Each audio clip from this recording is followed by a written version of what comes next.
کون سے 2 ایام ہیں جن کا اگر انسان روزہ رکھے تو 3 سال کے گناہ معاف ہو جاتے ہیں؟ Yes you heard me right, 3 سال کے گناہ معاف ہو سکتے ہیں اگر ہم 2 دن کا روزہ رکھیں۔ حدیث میں کیا آتا ہے؟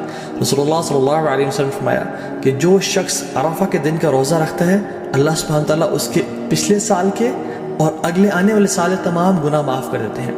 کچھ علماء نے کہا کہ یہ صغیرہ گناہوں کی بات ہو رہی ہے، لیکن سٹل تمام گناہ معاف ہونے کی بات ہو رہی ہے۔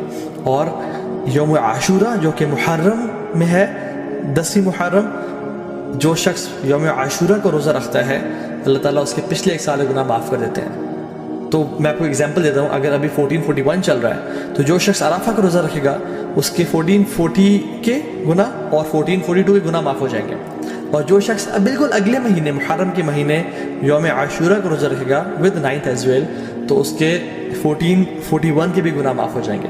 تو 1440، 1441 اینڈ 1442 3 سال کے صغیرہ گناہ اللہ تعالیٰ معاف کر دیتے ہیں۔ And how amazing is that! اللہ تعالیٰ بہانے دے رہے ہیں ہم لوگوں کو اپنے گناہ معاف کروانے کے لیے، لیکن ہم میں سے ہے کوئی جو آگے بڑھ کے ان اپرچونیٹیز کو گراب کر لے اور اپنے رب کو واقعی میں راضی کر لے؟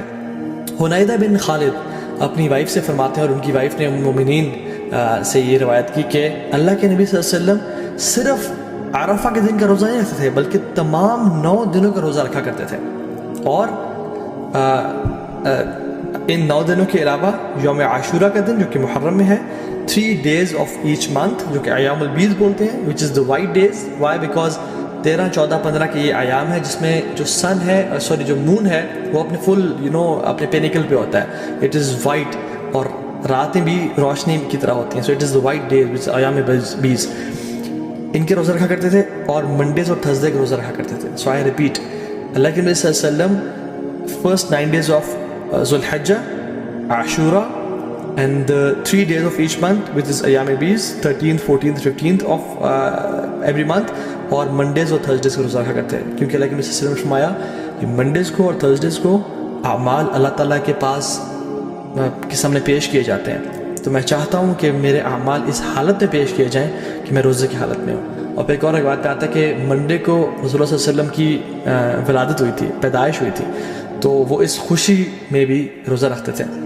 حضرت عائشہ فرماتی ہے کہ ایک اور حدیث میں آتا ہے کہ اللہ کے نبی صلی اللہ علیہ وسلم پہلے 9 دن کا روزہ نہیں رکھا کرتے تھے۔ Now the scholars reconcile between these 2 hadiths کہ کبھی کچھ سال رکھ لیا کرتے تھے اور کچھ سال چھوڑ دیا کرتے تھے۔ تو ہمارے لیے یہ ہے کہ ہم چاہیں تو رکھ سکتے ہیں، جو شخص آگے بڑھنا چاہتا ہے وہ ان دنوں میں روزے رکھے جا سکتے ہیں، کیونکہ رسول اللہ صلی اللہ علیہ وسلم کی پیاری سنت سے یہ روزے ثابت ہیں۔